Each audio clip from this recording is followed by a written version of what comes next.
Welcome everyone. Today we have truly special guest with us. I am honored to introduce General Kamal Gunaratne, a distinguished military leader and the author of Road to Nandikadalu. He has played a vital role in Sri Lankan's history, particularly during the Civil War, and his insights have profoundly impacted our understanding of this complex period. Good morning, sir. Good morning. First, I would like to express my sincere gratitude for taking the time to speak with me. Thank you once again for being here. Shall we begin now?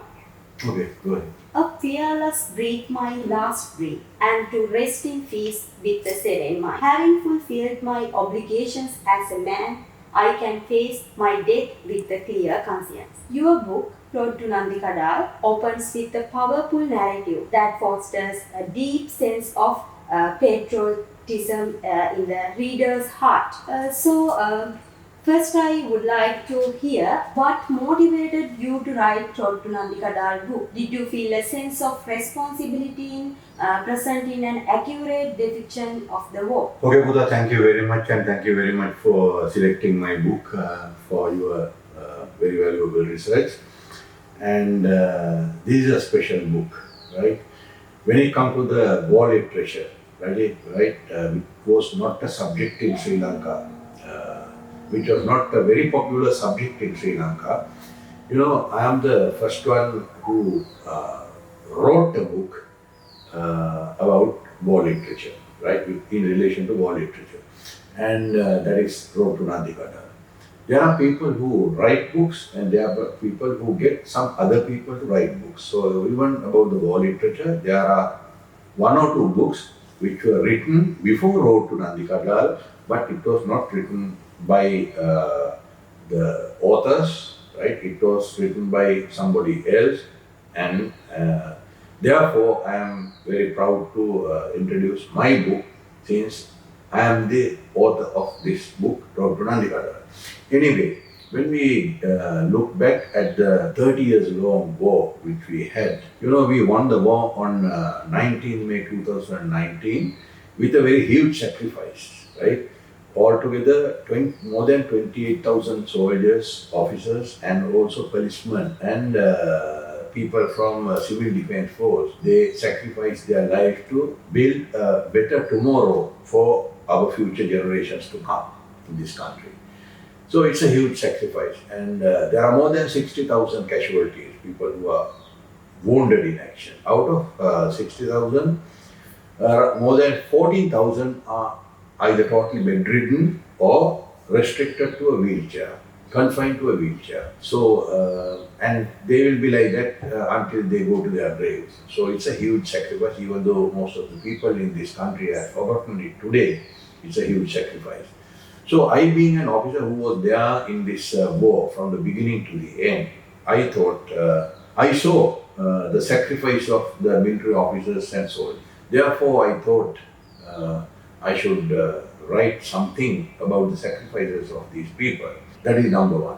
Number two, when there was a dire need of soldiers to fight this war, right, we requested the youngsters to come and join the forces, especially the army. So, in any war, right, there are two parties, right, fighting with each other. So, in this war, it was the government forces versus the LTT terrorist organization. So, in any war, whoever who is capable of sustaining his war effort will be the winner. In order to sustain, right, you have to have the manpower, you have to have the weapons and ammunition, you have to have the other required warlike ammunition and the administrative and logistic care.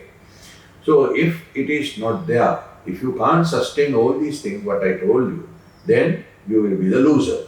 So when you take two parties, whoever who manage to sustain operationally, administrative and logistically, right, he will be the winner, and the other person who cannot sustain will be the loser. So that is what happened at the end of this war. Government forces or the government could sustain, whereas Prakaran could not sustain. That is why government became, or the government forces became victorious, and Prakaran and his LTT organization became losers. Then the main contributory factor for this huge victory, well-deserved victory, is the contribution of the parents from rural villages. It is not the children of the parents from Colombo or major cities who came and fought this war. It was the poor children from poor parents who came from rural villages. Therefore, I being an officer who was fighting with them hand to hand and shoulder to shoulder, and I being an officer who commanded them in operation, right, I saw their sacrifice. I saw how they died. I saw how they got wounded, and that is why I say it is a huge sacrifice. Therefore, I thought, okay, these children belong to somebody, somebody's children, somebody's husband, or somebody's father, right? Therefore, every soldier I commanded was somebody's son, or a husband, or a child. Therefore, their owners have the right, legitimate right to know what role they played during the long 30 years of war. Therefore, I thought for the knowledge of the parents who sent their sons, the wives who sent their husbands, or the children who sent their fathers to fight in the name of the motherland. That is why I wrote to Nandikadal. Thank you, sir. In Road to Nandikadal, mentioned in the 4th chapter that you studied at Ananda Vidyalaya, Colombo, and joined the Sri Lankan Army in 1981. It states that the army at that time consisted of 15,000 inexperienced soldiers. So from the time you joined the army in 1981 until the end of the war, how much did your experience in the army life help you in writing this book? Actually, this is not just another book. This is a kind of a documentary. It starts from the beginning, as you said, right? The Sri Lanka army was an army which had only about 15,000 soldiers.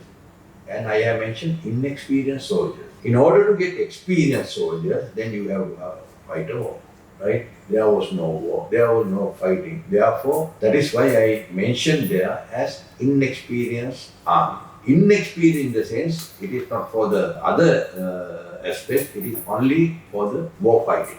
War fighting is a different subject, it's a different experience. Unless otherwise you are exposed to war fighting, you don't call yourself an experienced soldier. So, when an army is not exposed to war fighting, you can't call that army an experienced army.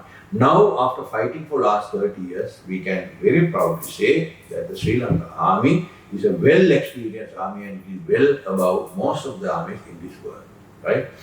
So anyway, I got the idea of joining the Sri Lanka army when I was a schoolboy in Ananda College. Then I joined the army in 1981 and I retired from the active service in 2016. So during this long journey, I have seen everything that has unfolded because I was from there from the beginning to the end. So I saw how our army developed, right? Finally, it was a 235,000 strong army, right? I saw how LTT started and how it developed to another standing army to fight the Sri Lankan forces. So I saw how Sri Lanka army developed, I saw how LTT developed, and I saw the end of the LTT, right? Because our army became victorious by destroying the LTTE organization militarily, right? So all these things I have documented in this book, Road to Nandikadal, right? And from the beginning to the end, it gives a very clear picture for the reader, right? It is now, since it is written by an author who was there from the beginning to the end, playing a major role, vital role, taking part in everything, right? It is first-hand information. It is not something that somebody told me as a story and I have penned it down to produce a book. No, it is a true story, it is a real story, and I have written it as per the chronology of events. right? Even though you don't notice it, it is as per the chronology of event. How the things have unfolded, how each and every episode came into the limelight, right?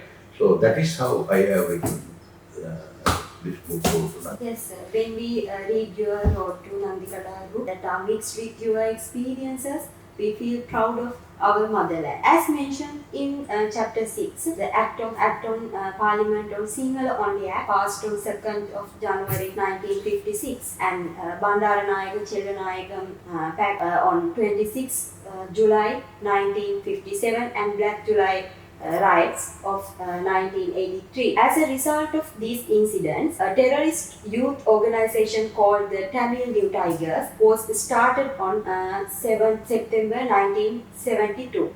So, in Road to Nandikadal, you depict the events that led to the Sri Lankan Civil War like that. How do you think the 1956 Sinhala-only Act contributed to the growing ethnic tensions between the Sinhalese and Tamil communities? And also, did this influence your narrative structure or characterization in this book? Actually, for any development like this, there has to be a reason. This, I should say, the seeds of separatism was sown in this society when the Britishers gave us the independence, right? When the Sri Lankan Parliament was established, the Tamil leaders, that time Tamil leaders, of course Tamil leaders, Sinhalese leaders and Muslim leaders, they all got together and fought for the independence, to convince the Britishers to give us independence. It was not a brutal war like what we fought, it was a war of ideologies, right? They got together and fought for it in a very decent manner. But there was a hidden agenda there for the Tamil leaders, right? And they wanted 50-50 representation in the parliament, right? That means 50% representation for the parliamentary seats for Sinhalese and other 50% for Tamil. This was one of the major demands of in that time, right? But Britishers did not agree to that. Sinhalese leaders did not agree to that. Even the Muslim leaders didn't agree to that. Therefore, the normal independence was given and it was allowed for the people to decide. But as I said, when it comes to seeds of separatism, to my knowledge, and as per my research, right, I thought the initial sowing of seeds of separatism was done with the Sinhala-only Act. Because Mr. S.W.R.D. Bandaranayaka was part of Mr. D.S. Senanayaka's government. And then for certain reasons, right, I don't know the reasons, but there must have been a reason.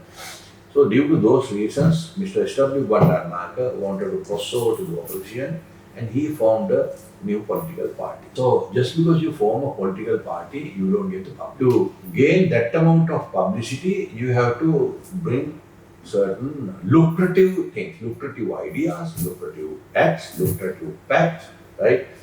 Or a lucrative scheme.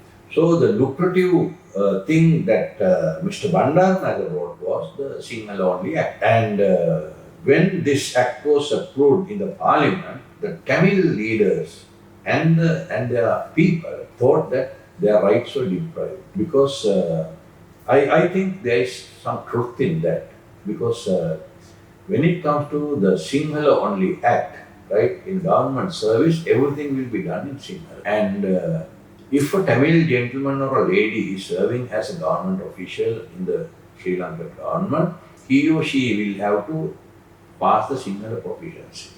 Without that, she can't get promotion, right? So they felt that not only that reason, there are so many other reasons, but cut it short, they felt they are deprived of this. And that is why there was a huge agitation against the Sinhala-only Act. And as a result of that, there was a huge uprising. It's not an armed uprising, but there was an uprising with ideologies from the Tamil community in this country. And that is why later on, Mr. Bandaranayaka went in to introduce the Bandaranayaka Chellanayaka Pact.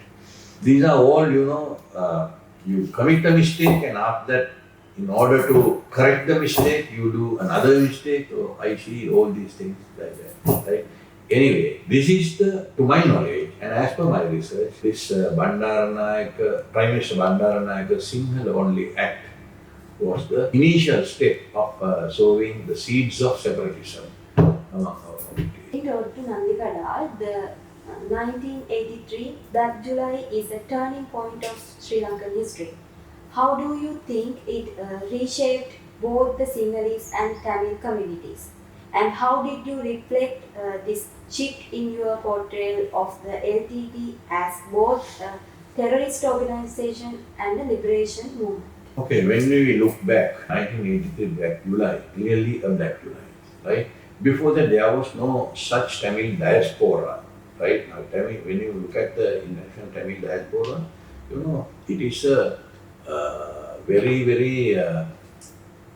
it has become a very, very powerful organization, right? It can influence governments, it can influence countries, it can influence the leaders of powerful countries. Now look at Canada today, right? In Canada, there is a town called Brampton. In Brampton, they are going to, the governor of the Brampton, mayor of Brampton has started erecting a monument for Tamil genocide in Sri Lanka, right? So these are all fabricated stories which influence the leaders of certain powerful countries. So this is the action of the international Tamil diaspora. So as I said, before 1983, there was no such international Tamil diaspora. Tamils were all over the country because there is a huge influx of Tamils from India, Tamil Nadu, to other countries, right? But they were not organized like this. But with the ugly incidents that took place in 1983 in Sri Lanka, they organized as a Tamil diaspora, and today they have become very, very influential, and in certain constituencies in certain powerful countries, unless otherwise you get the Tamil vote, you will not be elected to the parliament, especially in countries like Canada, Norway, France, right? So that is why they have become a very, very powerful organization now. This has happened as a result of what? As a result of the 1983 Black July. Simply because, with the ugly incidents that took place in Sri Lanka, right? Sinhalese were attacking Tamils and Tamils were attacking Sinhalese. It was not only Sinhalese attacking Tamil, it was both ways. And anyway, there were tens of thousands of Tamils who fled to other countries, who left Sri Lanka. And the moment they reached their destinations, they were given with permanent residency or citizenship. So they have become permanent residents or citizens, and they have got themselves organized, and that is how they have become a very powerful organization in the international arena, which supported the LTTE financially and also militarily. Right? When it comes to militarily, it is not they fought here. They were giving enough of money for these people to buy weapons and ammunition to fight against the Sri Lanka army, and also to kill the Sinhalese civilian in settlement areas, border villages. Right? Anyway, I should say, even though the seeds of separatism were sowed during 50s, the real they really start this after 1983. In Road to Nandikada, you detail the rise of the LTTE and the factors that fueled its growth. How do you think the socio-political environment, especially policies and political missteps from the 1915th century to the 1980s, such as the Sinhala-only Act, contributed to the disillusionment of Tamil youth and their subsequent involvement in militancy? How did you capture this evolution in your narrative?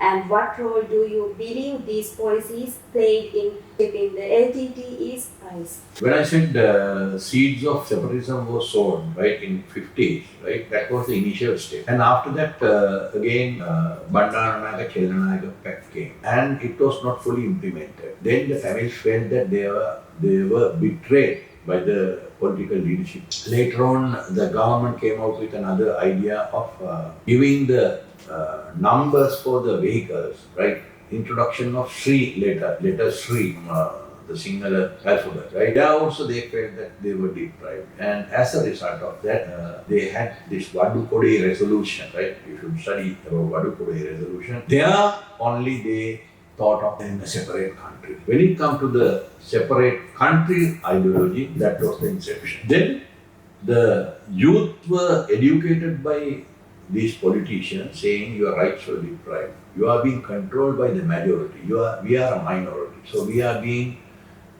controlled by the majority, and we have to dance to their tune. Therefore, we should have our own country, right? In the history, there was a Tamil homeland, and we should follow the Tamil homeland theory.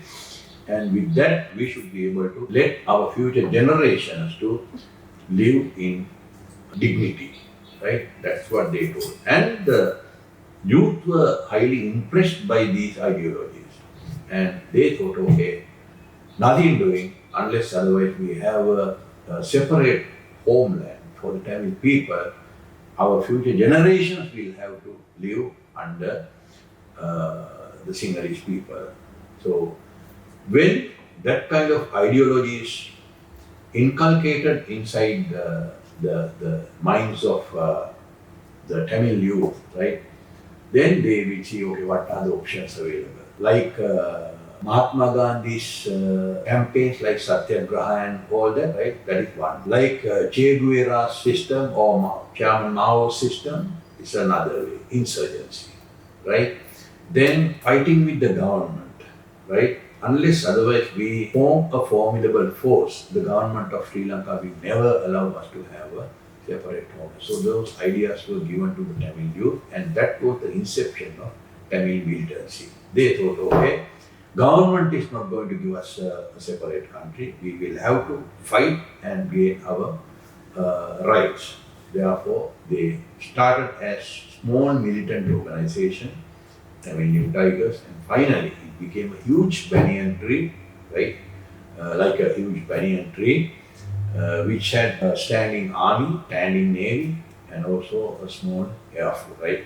Which gave that amount of deterrence to Sri Lankan, successive Sri Lankan governments and also for the Sri Lankan people. According to Road to Nandikadal, on 29th November 1984, Dollar Farm was brutally attacked by LTT, and 62 innocent villagers were died, and also on November 13th of November, a similar attack was launched on the settled on Kent Farm, as well as the well-planned attack on Yaldevi was carried out on 19 January 1985 at Murukkandi. How do you view the historical significance of terrorist attacks like those on Dollar Farm, Kent Farm and Yaldevi as described in your book? And how do they contribute to understanding the LTT's tactics during the conflict? Okay, when it comes to terrorism, if you ask me about the definition of terrorism, right, it's a long sentence. But I don't know whether you will understand the definition of terrorism or not, right?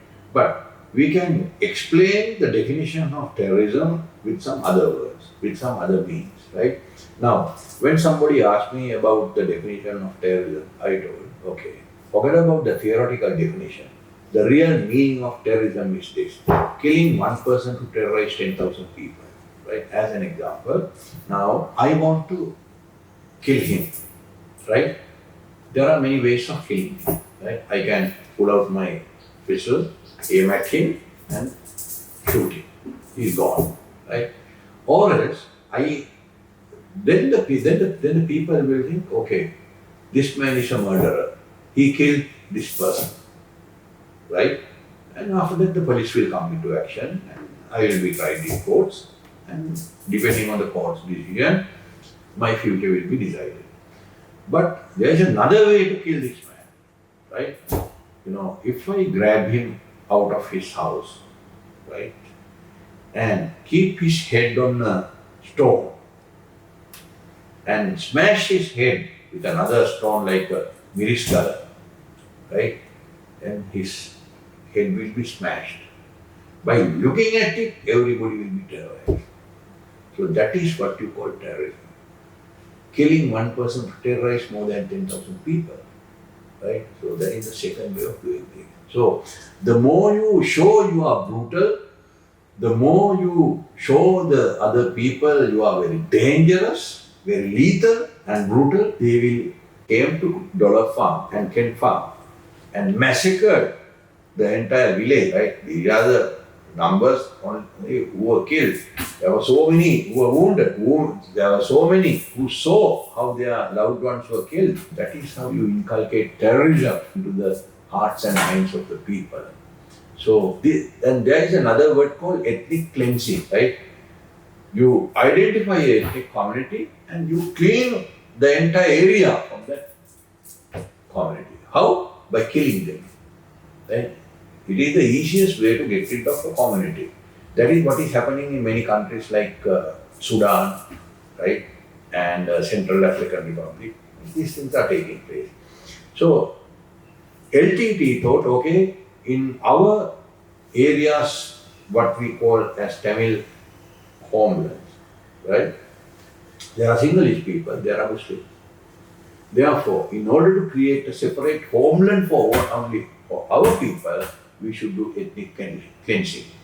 And that is why they started ethnic cleansing, the long process, with the Kent Farm and Dollar Farm attack, right? Yaldev incident is a different thing, right? It had different motives, but when it comes to the attacking the innocent civilians in border villages like Dollar Farm and Kent Farm and Pokilai, next one was Pokilai, right? They wanted to inculcate terror into the minds of the people and they wanted the people who are not Tamil to leave those areas. That's what they did.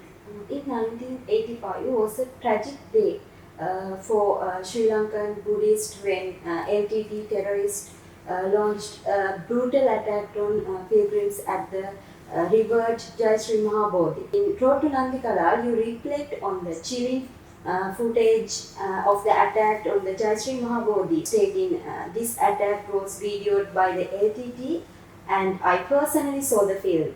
Horrifying images of innocent pilgrims running for their lives with the terrorists chasing and gunning them down chilled me to the core.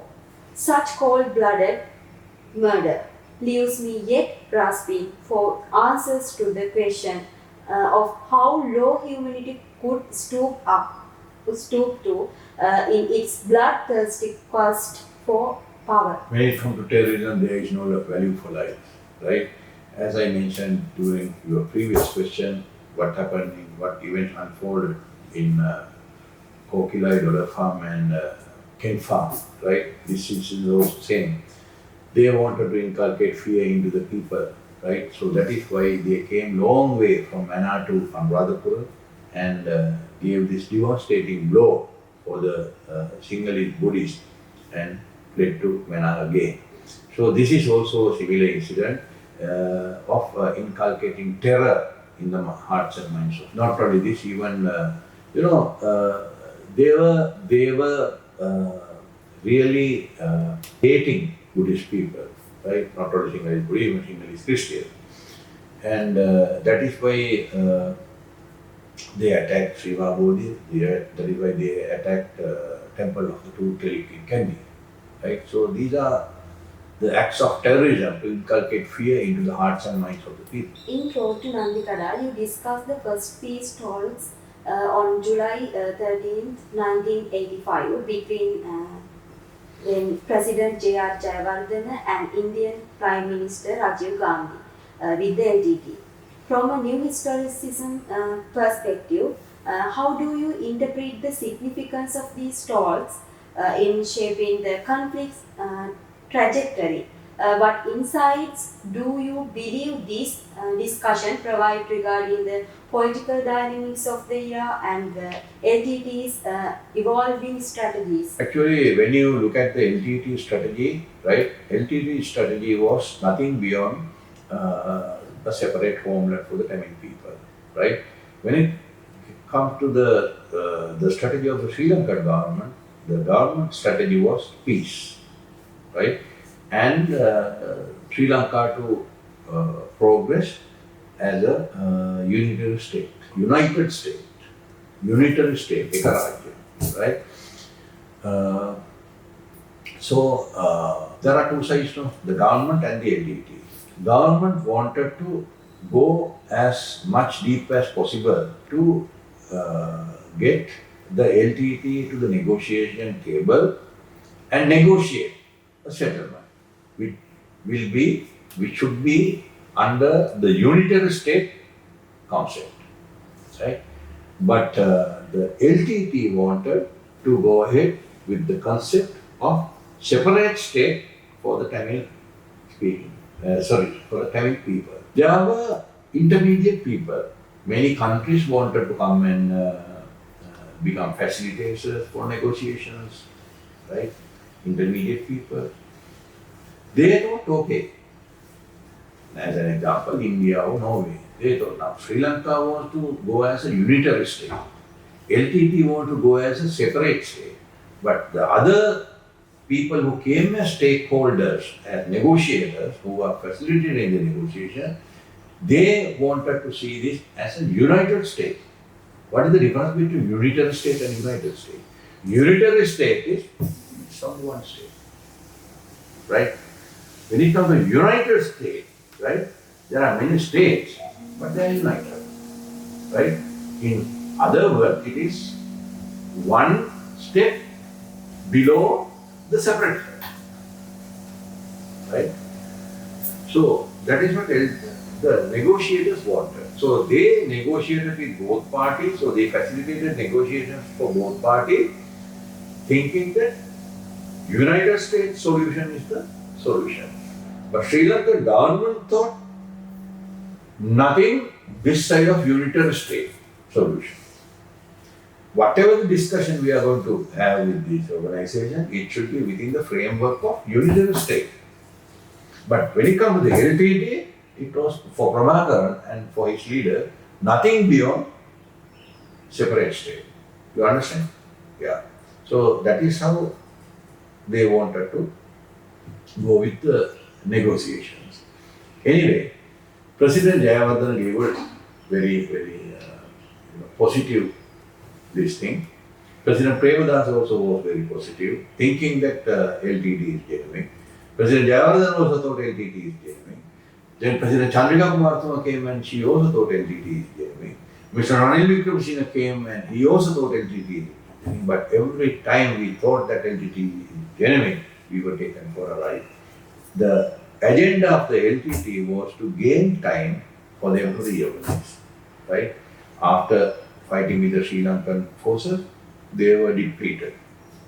So in order to recruit more people, bring more weapons, ammunition and other equipment, they wanted a breathing space. They said, okay, we are coming for peace talks. So our people thought, okay, they are genuinely coming for peace talks. It was not so. Okay? That is what happened each and every time. And I have very clearly explained that in this book. So the negotiators, they were in between and they wanted to promote the other concept. But every time LTT just wanted to take us for a ride, and only time they could not take us for a ride was when Mr. Mahinda Rajapaksa was the president. Whatever the people tell against him today, right, it is immaterial. It is only him who, as a president, stood against the LTT and stood against the international power that came in support of the LTT. In Road to Nandikandal, you detail critical military operations such as Operation Liberation, the Vadamarach operation, and Jayasiguru operation, and major battles like the clashes at Mankulam, Silavatura, and Elephant Pass.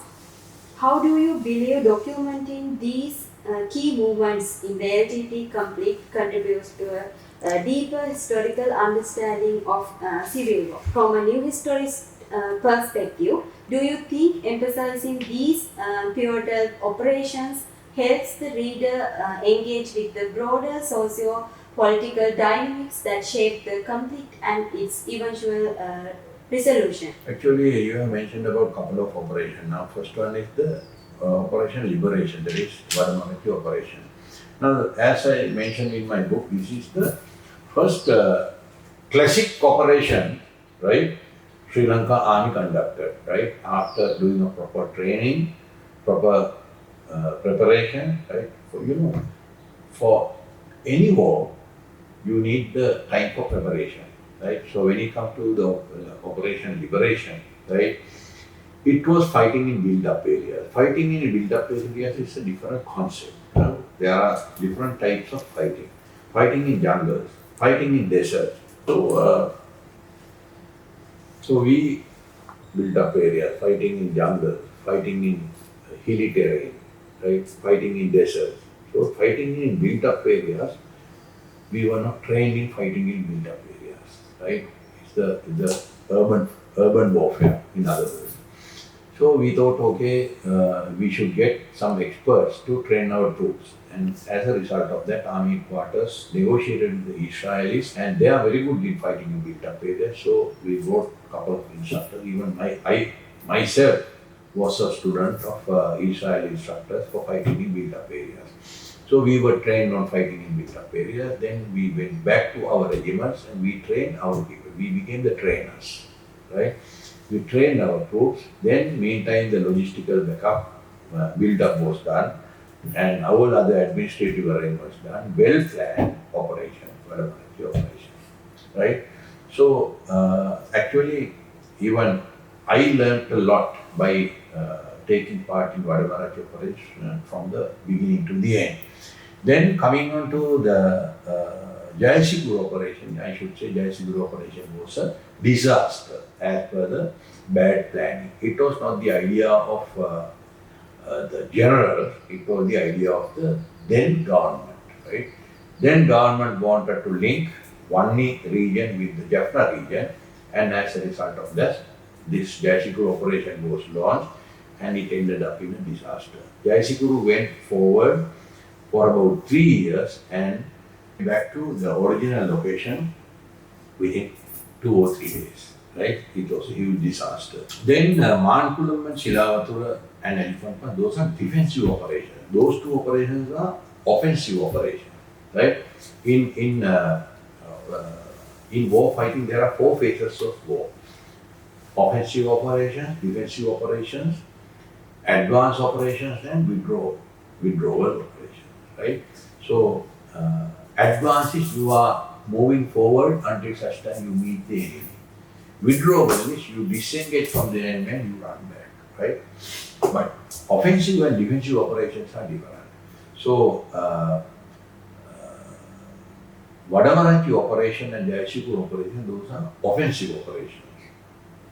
But in order to regain more territory, destroy the enemy and regain more territory, those are offensive operations.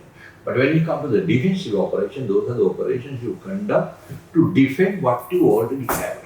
So Mankulam, of course, we lost in that operation, but it was a defensive operation.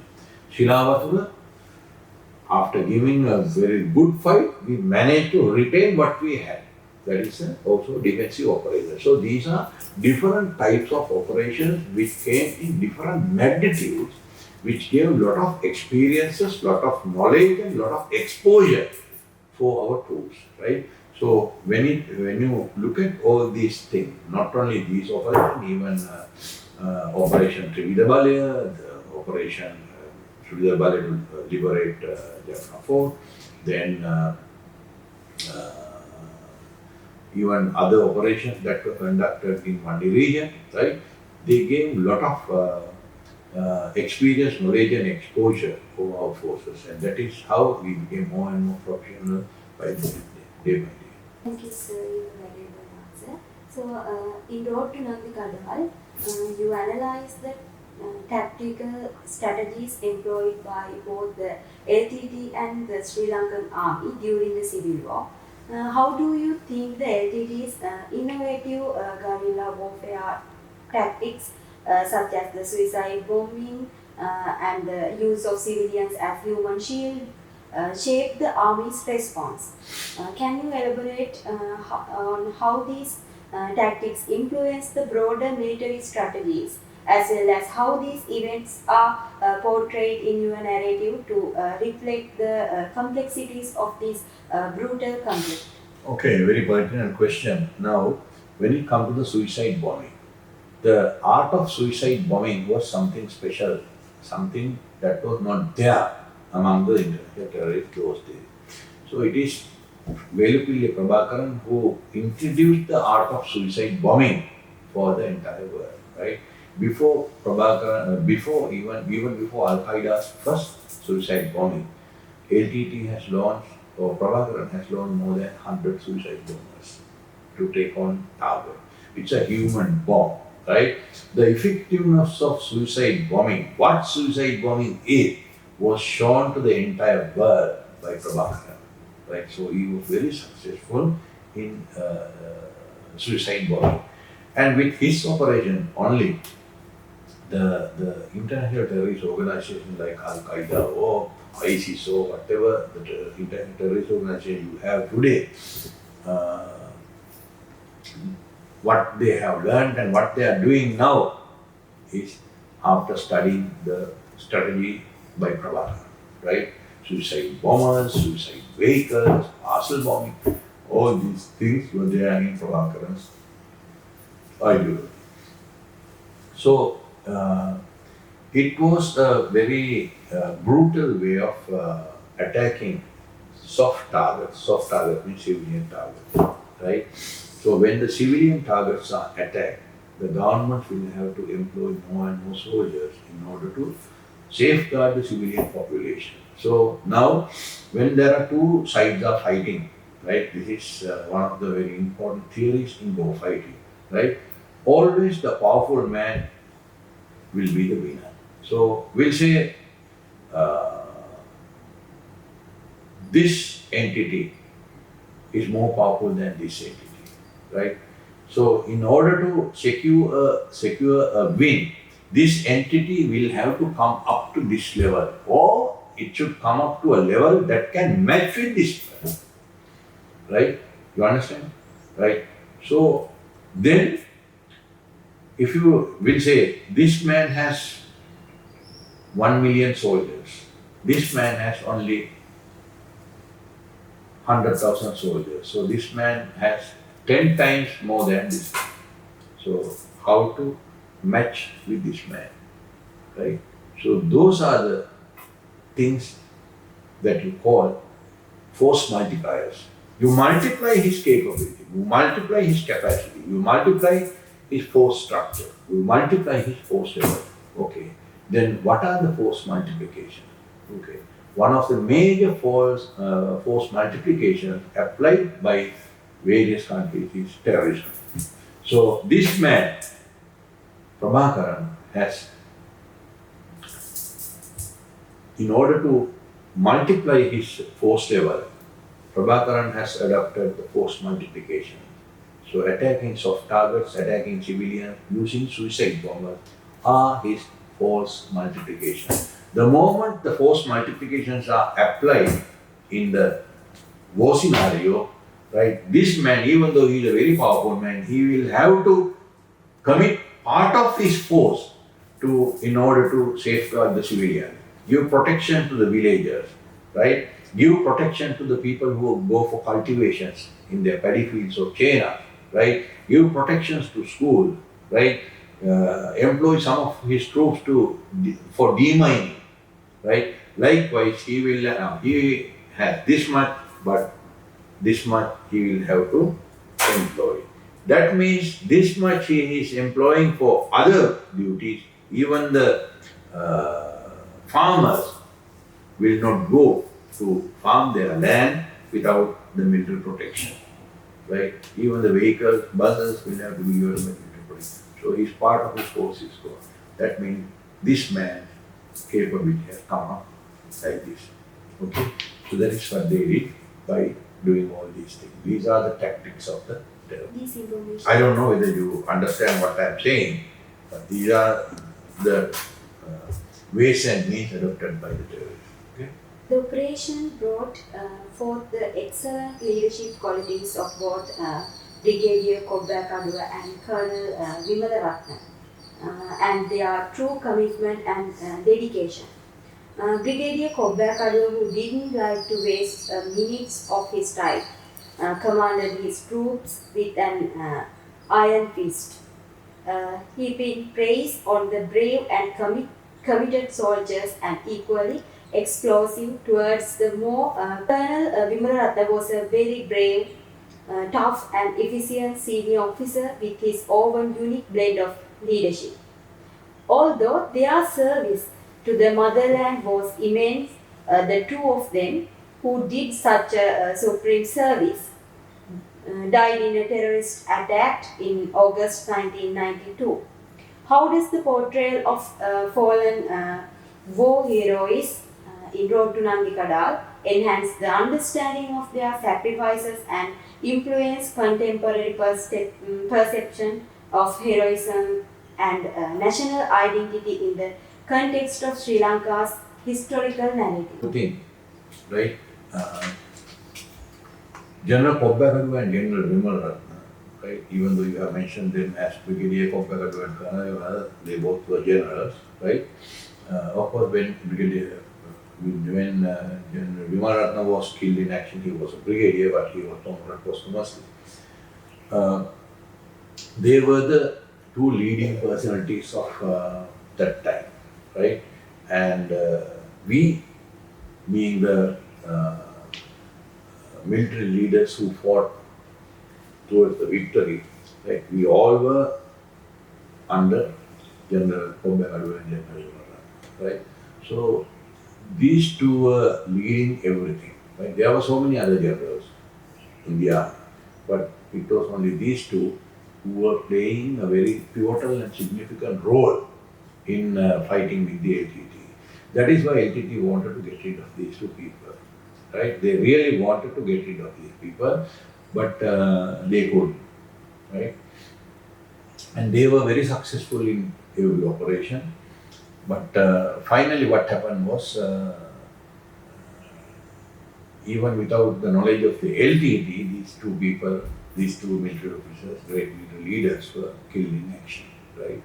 They ran over a landmine, right? Whatever the people say that, okay, somebody has arranged this killing and this and that, that is also, I should use the word bullshit, right? Now, if you look at the Easter Sunday bombings, now it has become the biggest boom now, that is also bullshit, right? In order to get political advantage, some people are using Easter Sunday bombing as a beggar's boon. Same way, this is happening. This happened for General Vimalratne and General Kobbakaduwa's death also. Anyway, those two are the role models of generalship, right, for all his juniors, including myself, right? So the strategies they formulated, the training that they conducted, and administrative and logistic arrangements that they arranged, right, in order to uplift the capacities and capabilities of the Sri Lankan armed forces was remarkable. Therefore, we all looked at these two generals as role models, right, and we followed them and we learned a lot from them, and thanks to them, we managed to come to a very satisfactory level with the capacity and capability of the Sri Lankan armed forces. According to Road to Nandikadal book, in the last battle, 3 terrorists, including Prakaran, were shot dead by our soldiers while fleeing in an army ambulance, and there was breaking news released by the media all over the country. However, the true incident is well presented in your book. How does Road to Nandikadar address the issue of fake news surrounding critical event of the Sri Lankan civil war? And to what extent does the author's historical explanation of actual war experiences enhance the reader's understanding of truth in wartime narratives? Okay, there are authors, different types of authors, right? Some authors write with the first-hand information. First-hand information is you have to be there, you have to see, you have to feel, you have to sense, right? So that is what you call first-hand information. So when it comes to first-hand information, it is without any exaggeration. Unless otherwise the author want to exaggerate, it is not exaggerating, right? But when it comes to the second-hand information, that means I was not there in the war, but you were there in the war. So you tell me it as a story, then I will tell you the story narrated by you. That is the second-hand information. Then third-hand information, right? I was not there, you were not there, but he was there. So he tells you, and you tells me, and I write, right? So when it comes to first-hand information, very limited exaggeration. When it comes to second-hand information, there can be exaggerations because you are telling me a story and I am writing, then in order to make it more readable, make it more interesting, I add certain things on my own, which was not there in actual battlefield. So when it comes to the third-hand information, right? He was there, you were not there, I was not there, but he tells you the story. So you listen to his story, and when you narrate the story to me, you add certain things. When I write your story, I also add certain things. So that is how it is happening. So when you come to Road to Nandikada, that is why I told you at the inception, there are people who write books, there are people who get some other people to write books. So people who write books, it is with the first-hand information, right? So there are very, very little area for you to challenge because he himself is right. Now, if I write about Herath war, I was not there. But this is what the people say. This is what the history says. So, by referring to the people, by referring to the history, I am writing about Herath war. So, but I don't know whether it is 100% accurate. But when it comes to Road to Nandikada, the war against terrorism in this country, right? I was there, I saw, I was part of that. That means it is the gospel truth, nothing but the gospel truth, right? So, that is what I have to tell you. Thank you, sir. I think this information are very helpful for my research. How does Road to Nandikada depict the final battle with the terrorists in the mango forest, and what insight does this portrayal provide about the complexities of warfare, the ethical dilemmas faced by soldiers, and the broader implications for understanding the Sri Lankan civil war? Actually, when it comes to a civil war, it is very difficult to understand who the terrorist, who the civilian is, right? But that was one of the major problems we had when we were fighting with the LTT, right? They were attacking us while they were hiding among the civilian population. That is how the guerrillas were. That is how the insurgents were. But during this, the fighting in mangrove forest, by that time, all the IDPs, that internally displaced people, have left that area. So it was only the terrorists.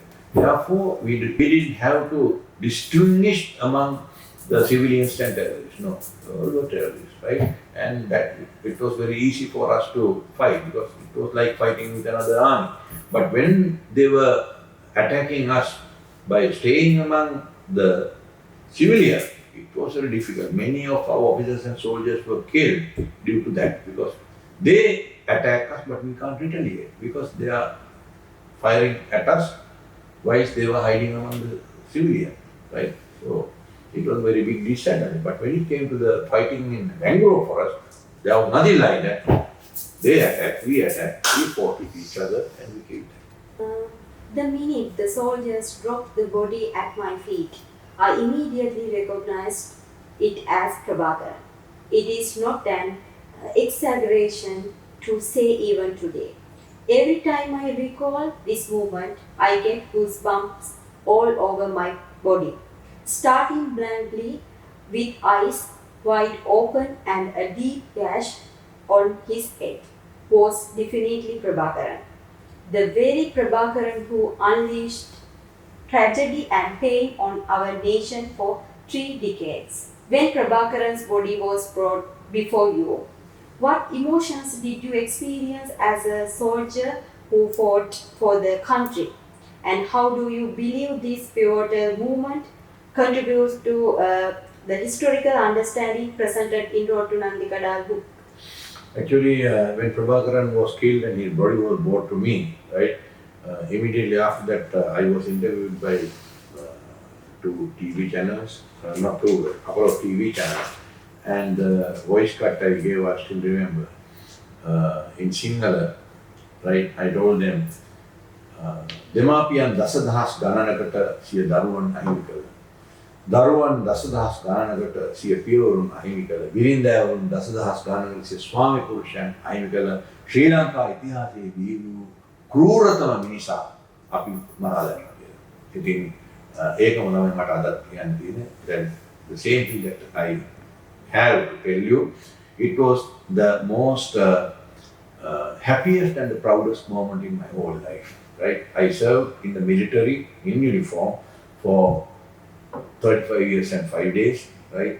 And I had to face so many challenges, so many incidents, but there were happy occasions, there were very sad occasions, but when it comes to the happiest occasion, this was the happiest among happy occasions in my whole military career. The man who killed tens of thousands of innocent people of Sri Lanka, the man who destroyed the image of Sri Lankans and Sri Lanka, right? The man who brought our economy back by 50, 60 years, right? Man who showed the entire country how brutal he was, right? Was killed by my people. And that was the happiest moment. Actually, I feel very proud of Sri Lankan army. So, when you were writing this book, did you depend on historical records, past interviews, news reports, and etc.? Can you explain the role of other documentation that helped you to shape your book? Okay, when you read this book, you will not see any bibliography, right? If I refer to some other books, some articles written by some other people, some researchers' work, then I should have a bibliography. Since there is no bibliography, that means I have not consulted anybody. Of course, in order to get some information, I have spoken to some of the officers and soldiers who were there in those particular years where I was not there. Other than that, there was nothing. Only document I referred to was the chronology of events that was there in army headquarters, right? Chronology of events. So when I look at that incident, I know who was there, what happened, what resulted. Simply because I was there from the beginning to the end. Okay, sir. Do you think the 30-year civil war could have been avoided if the law had been fair and equal to all members of Sri Lankan society? I don't think there are differences. There were differences, but those were adjusted by the respective government. As an example, Mr. Bandaranaike introduced the Sinhala only Act, but later on, the government said, okay, Sinhala language is official language, Tamil language is also official language, and so is English, right? So there were changes in order to calm down the situation, but they were not happy with that. In your narrative, do you take efforts to view the conflict from the perspective of your opponents? Can you define who your opponents are? Someone reject this book? this incident? Mhm. Yeah, it is my right to write the book, and it is my right to select what I am writing, right? So I have written what I saw and what we all did as a collective effort. So somebody can agree with that, somebody can criticize that. But most of the people in this country has agreed with what I have written. In the history of Sri Lanka, not a single book got the attention of the people like Gunaratne. People were in 2016. People were standing in queues. 500 to 1,000 people standing queues for more than 5 hours, 6 hours, 7 hours to get a copy of this book. That shows the impact I have created among the civil population. If I have written Buddha, anybody who believe me or trust me can take it. Anybody who doesn't believe it or trust it, leave it. That's all. But I have done something for the world literature.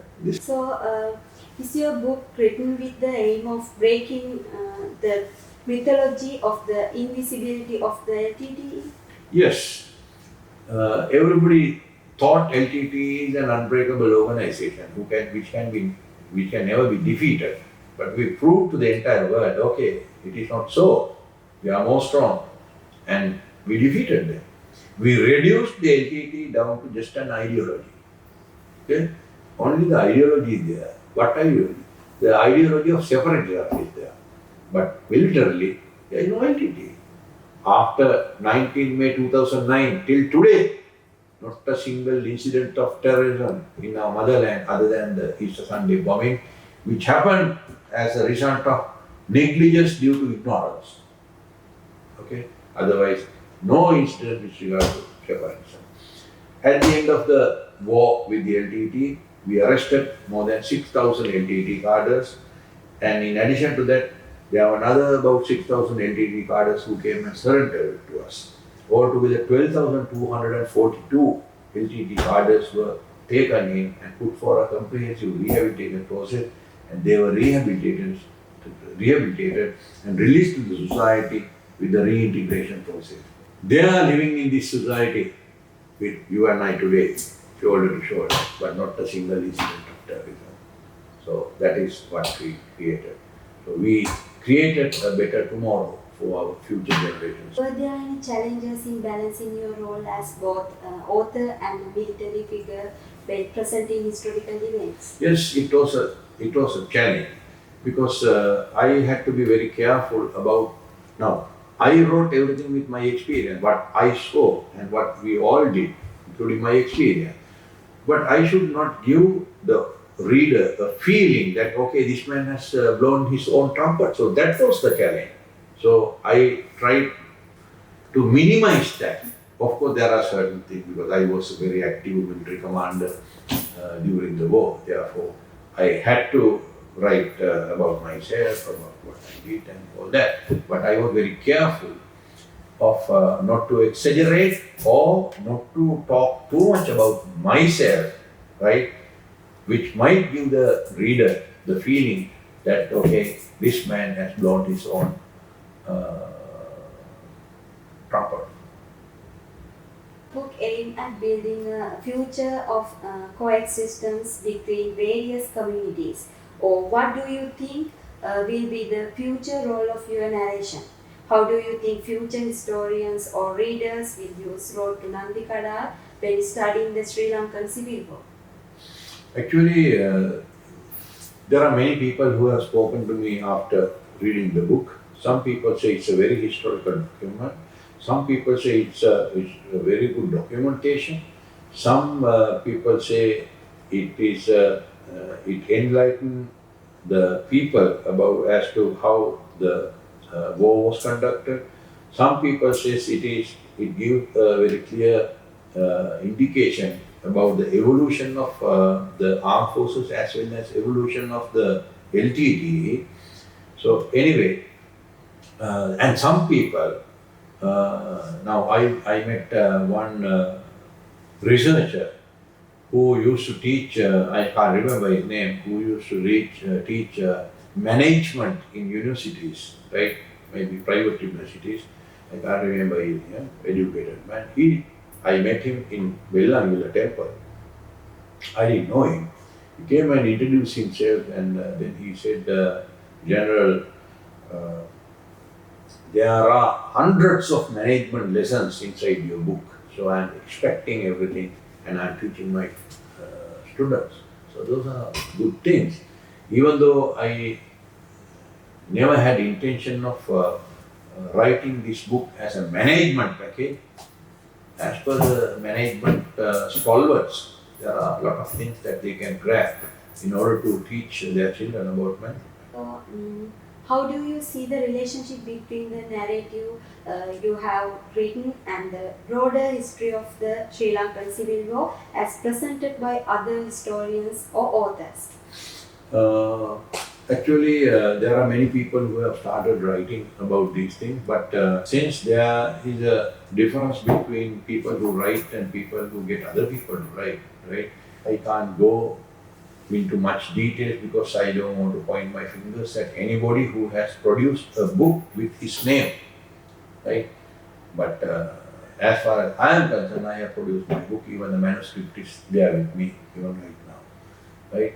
So anyway, somebody writing about these things, some study, right, for others to study, it is a great thing. But the authors who write or authors who write on behalf of other people, right, they should refrain from exaggerating things. When it comes to exaggeration, then the people will not. What role do you think the narrative structure of your book plays in helping readers understand the complex historical realities of the Civil War? Actually, when you go through this book, you can, if I'm not wrong, you will feel that you are also there in the war area, right? So that is exactly I wanted, right? You get into the shoes of or you get into the boots of the soldiers and be there and see what is happening, how dangerous it is, how horrible it is, how challenging it is, right?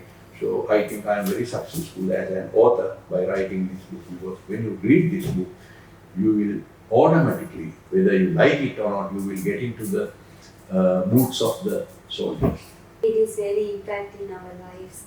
So now at this point of time, do you have any regret for having written something that could have been avoided, or do you feel comfortable that you have been true to the incident that happened around you?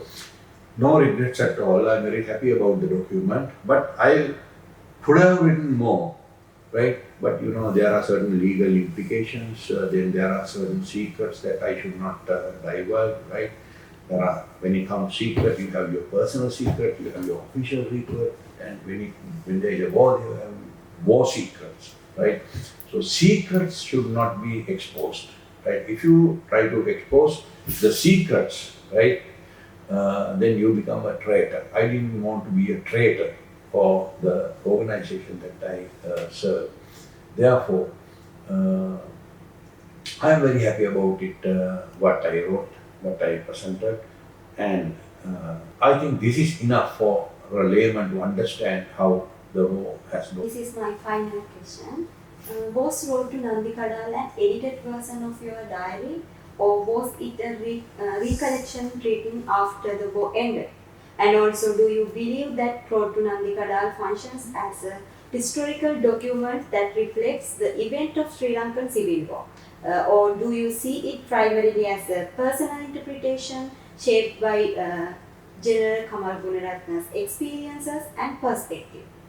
Actually, that is why I told you, Buta, this is what I saw and what we all did as a collective effort. It is not only my thing, it is the collective effort of all of us, right? What I saw also I have included, right? What I felt I have included, but what we all did I have included. So it is not my individual this thing, right? So that is why I don't call it my biography or anything, right? If you come across a book called General Kamal, that will be either my biography or my autobiography, right? But this Road to Nandikadal, it's not about, even though it has a picture of mine in the front page, it is not my story. It is the story of the soldiers who fought against the against one of the most ruthless terrorist organization ever existed in this world, right? And the story of the soldiers who liberated this country, ensured the sovereignty and the territorial integrity of this country, and also the story of the soldiers who sacrificed their yesterday or sacrificed their today for our future generations to live in a better tomorrow. Thank you. Thank you, sir, your clear answers. And I am very happy to read like that book. So, thank you, sir. Before wrap up, I want to take a moment to express my appreciation for Lanka book.